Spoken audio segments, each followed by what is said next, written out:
I just wanted to thank you all for coming tonight, and Dirk from Rotolight for the presentation as well.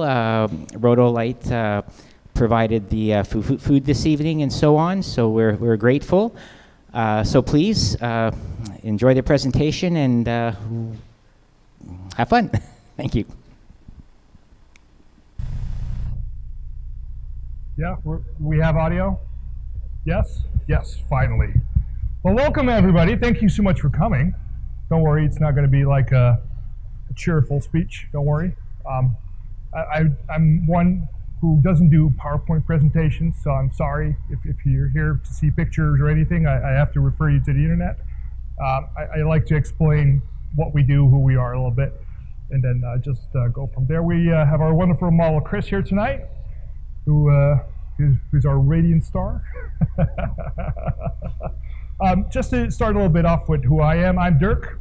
I'm the International Sales Director for Rotolight. I have now joined the company for a little bit over a year. Have been in the cinema industry for more than 15, so have a little bit of knowledge on what all you guys do a little bit.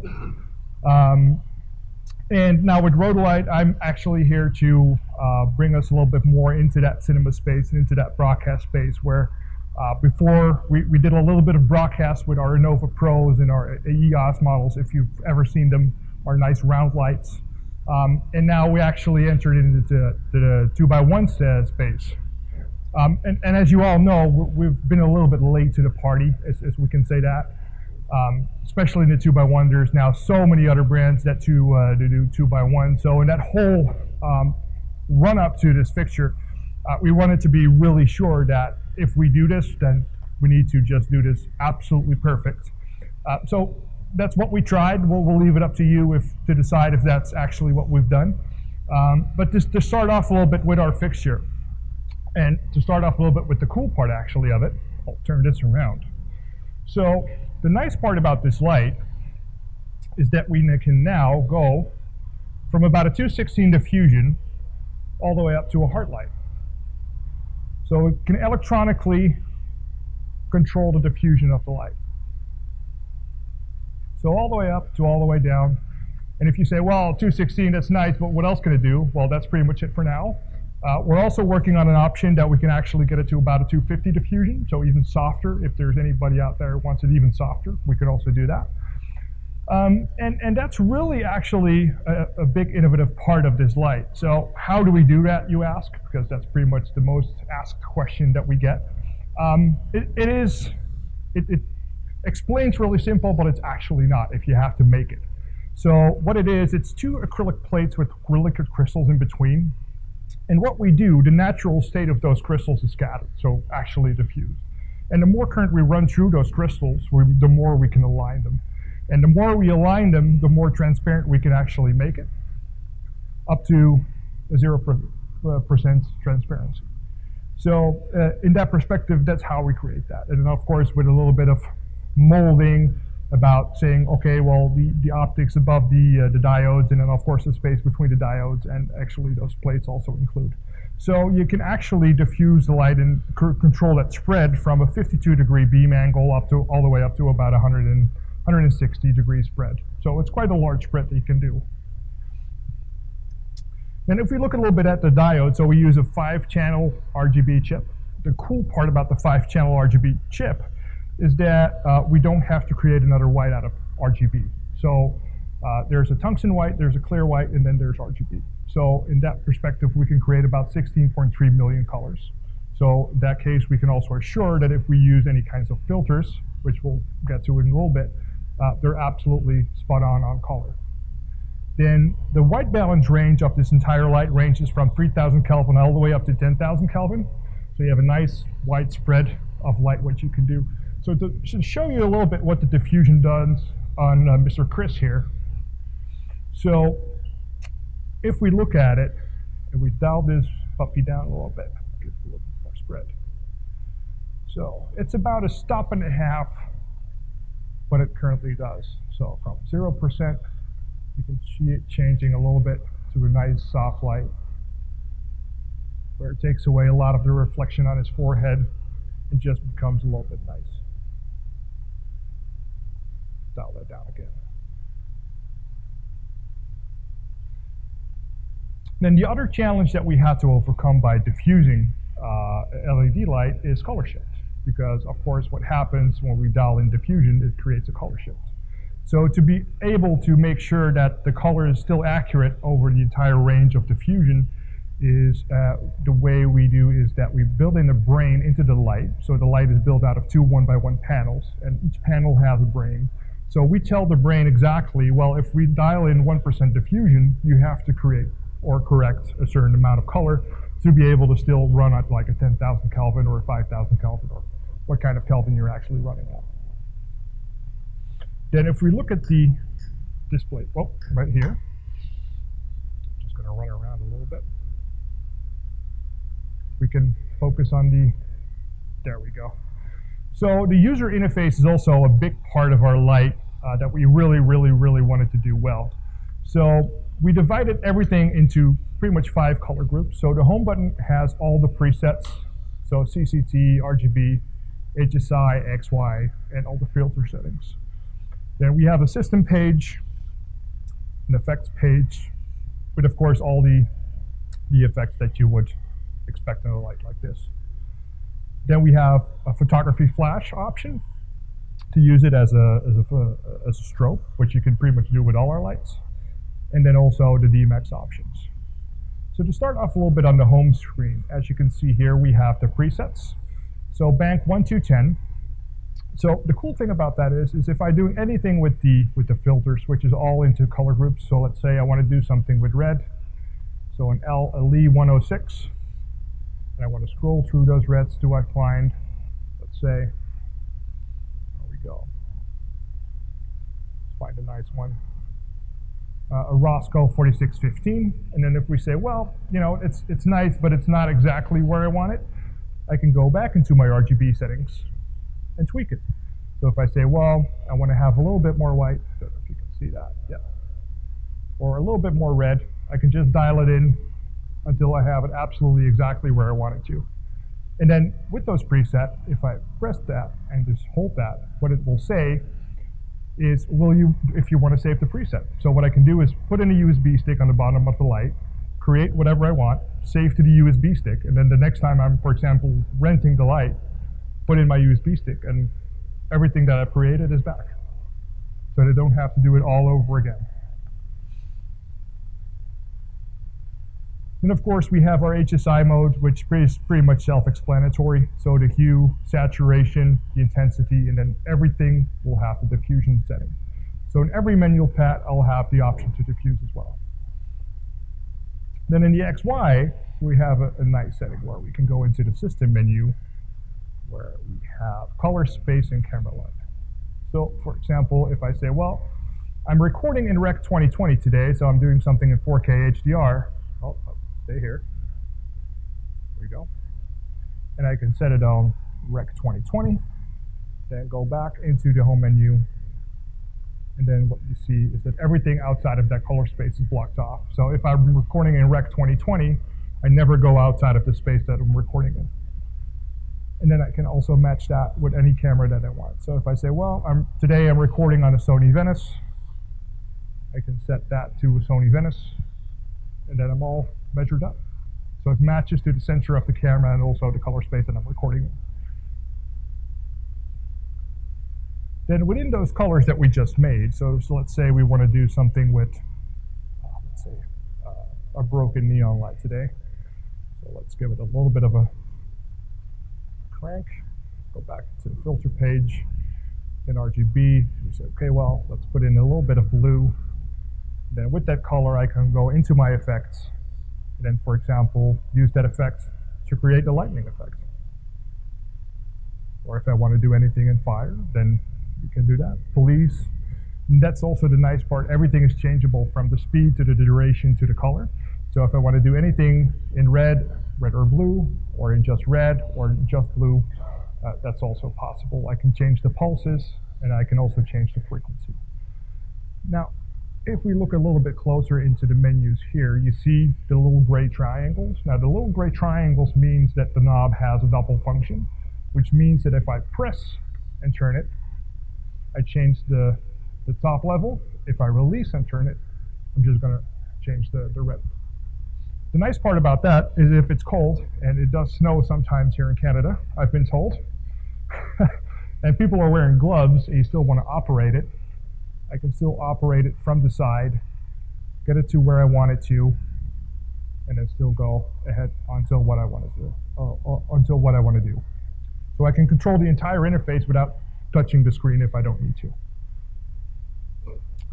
Then on the DMX settings, so every single protocol is pretty much built in. So for whoever who is a little bit experienced in running an S60 from, for example, our friends from ARRI, all those protocols are basically pretty much the same. But the exception is that all our wireless stuff is already built in. So the nice antennas that I'm sure you break a lot of, like everybody else, is actually built into the light. So no more breaking those, no more buying those.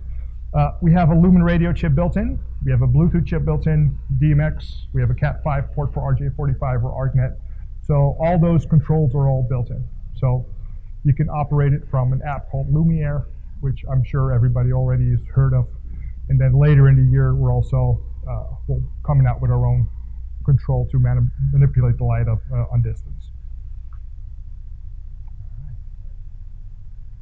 Then in the system page, to give you a little bit of an idea, because we get asked quite a lot about temperature. So there are fans on the back of this light, quite large fans actually. Now we can control them by going into the system menu. Standard, there will be an auto, so as soon as the light hits a certain temperature, they will go on maximum mode and will start spinning. Now on maximum mode, the output of that fan is about 1.8 dB. So really, really quiet. And then we even have a stealth mode in there to bring it even more down to about 1.4, 1.5 dB, just to keep it even lower. So your sound guys will absolutely love you for this, because it's usually quieter than a single monitor, I've been told. Well, and that's pretty much it in a nutshell. The light runs on 24 volts, uses about 380 watts. We have this nice adapter that can go on the back of the light on just a simple Kino lock or wherever you want to lock it.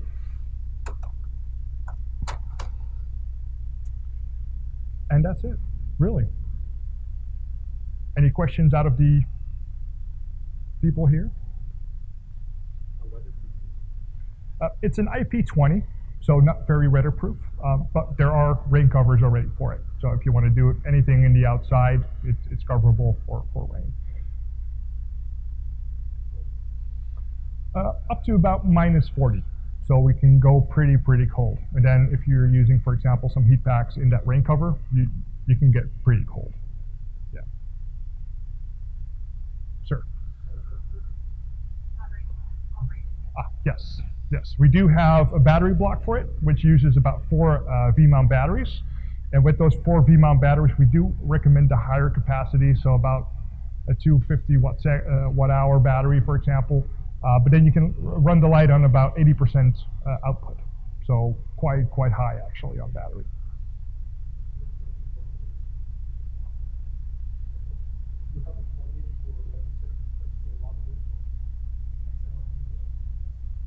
No, we don't.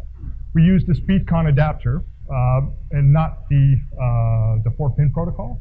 The reason for that is that also our AC is up to about 860 watts, if I'm correct. So if we ever get the feeling that we need to bump up the brightness and the light starts to use more wattage with a power con or a speed con, we can actually do that without hurting the connection. Because a 4-pin, if I'm not mistaken, can only go up to about 450 watts. So it's always a little bit tricky with those connections. Sorry? Oh, you could be right, yes. Yes. Oh, thank you. Any other questions?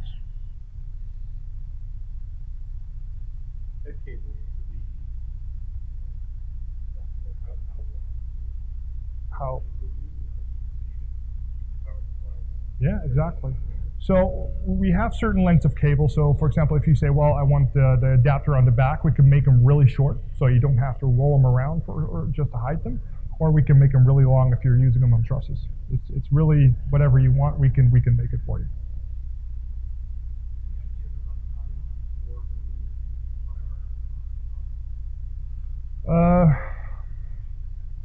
No, because we haven't tested it yet. No. This week we're finally starting to ship the light, and our battery operated option, I think, just got done like last week. So I've been on the road so much I haven't seen the test results yet.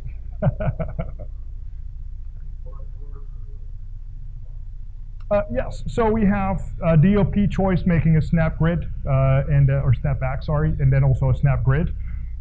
And then, of course, we have our barn doors for it. And then I believe our fine friends from Chimera are also making lantern options for it, and I believe also other options for it, yes. But that's what we currently have. Sorry? Yes, that's a good one, thank you. So it comes in three forms. What you see here are the swan necks, so the standard one, the ball heads. Then we have a standard yoke version and a pole operated yoke version. So if you have anything on truss, you can operate it with the pole, or a standard yoke version where you can just operate it on like a C-stand or whatever you want to do. Yeah. Yes. Not yet though, but yes. So we have the M8s here on the back, where we're currently looking into optionalities to actually stack them together, so you can make a bigger fixture altogether.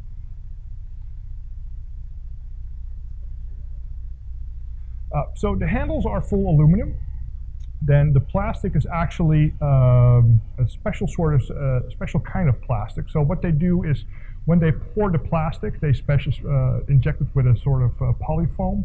And the best way I can describe it, it's like a lion bar. So you get like a really soft shell on the inside and a really hard crust on the outside. So whenever it gets an impact, the soft shell actually absorbs the impact. So your plastic doesn't pretty much break.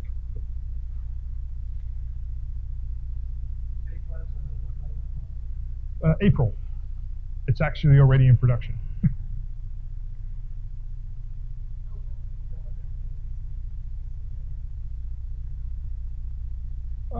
Well, let me see.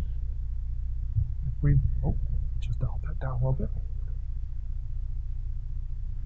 So if we dial it down to, in this case, 0.5%, you still have a little bit. Yeah. On full output, I'm still waiting also on the new measurements. So we did a new measurement of it last week. So unfortunately, currently, I only know the old outlines that we had. So with the Fusion, I believe on full output, it projected about 15,000 lux on 3 feet. So it packs quite a punch. So it's if you would compare it to our German friends, for example, with an S60, then it would be a full stop rider. Exactly the same. Yeah. Yeah. So the light is manufactured entirely in the UK. So the only thing we actually have to import are the diodes or the LEDs. That's something that we can't make ourselves. But everything else we do ourselves. So even from the electronic boards, we have a partnership with a factory who actually does all the electronics inside of the Formula One car for McLaren. So, especially within that UK, there's so many electronic factories who can do such amazing stuff. So we tend to partner with those UK companies who can actually make that. So from the molding to the boards, and then the signs behind that, we pretty much come up with ourselves, yes. When we have with the current LEDs is that they're so flat that you actually have to put optics over them to control that spread. Otherwise, it will just be like a 180 spread, and then that's going to be it. So you're going to lose so much intensity just on that. It's just not feasible. So you have to use optics in front of it just to control that.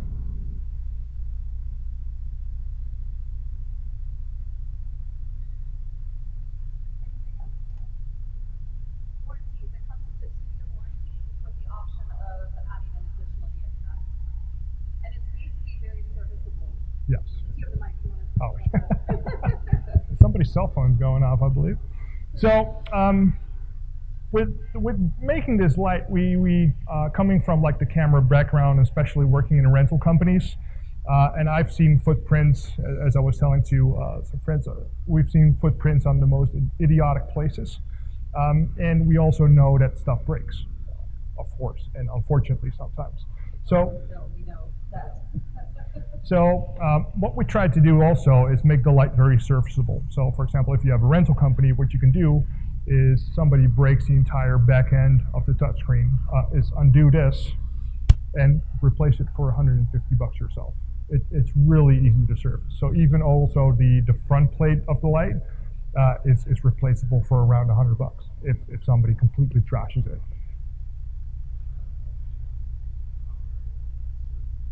That wonderful fellow right there.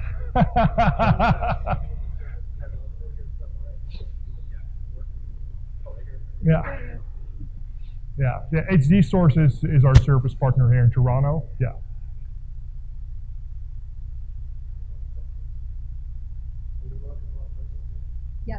Yes, Of course. prices. So it's about 20% cheaper than our friends. So you're looking around $5,000 depending on the yoke system that you get. So the standard yoke, you're looking at about $49.99. Your swan neck, it's going to be about $47.99, and then the pole yoke is just under $5,000 as well. Yes, U.S. prices.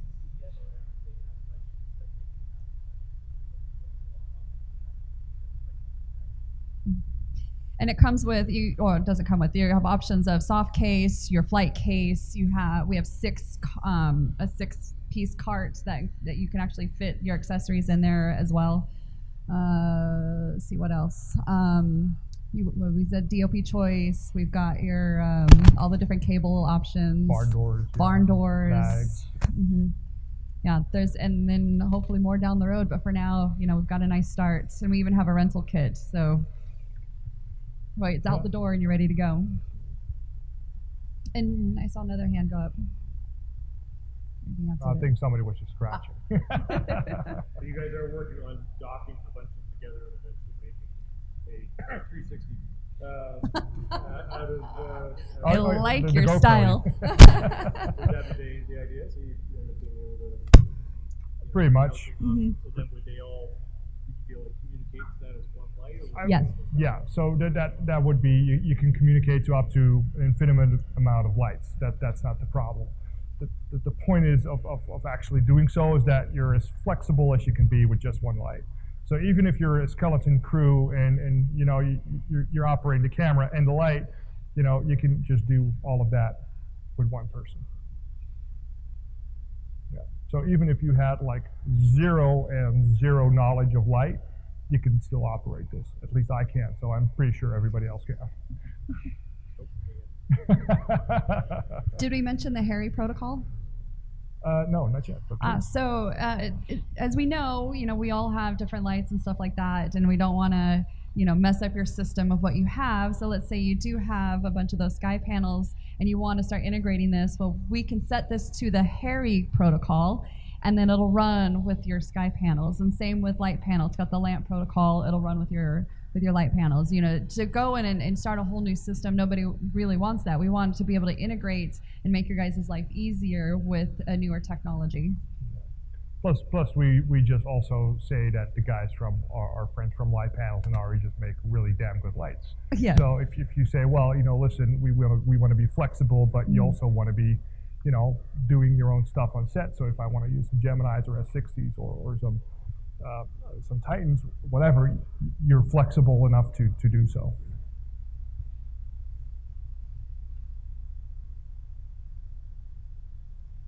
Anything else? Yes.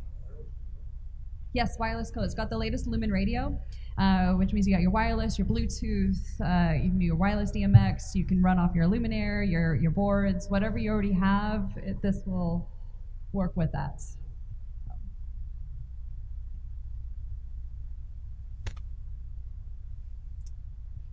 All right. Anything? And I think you guys can come up and start touching buttons and playing if you want. Yeah. So yeah, please do. I mean, This is for you. Yeah.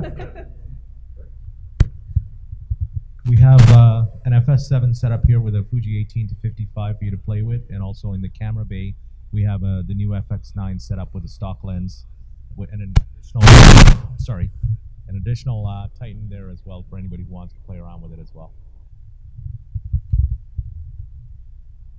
Thank you.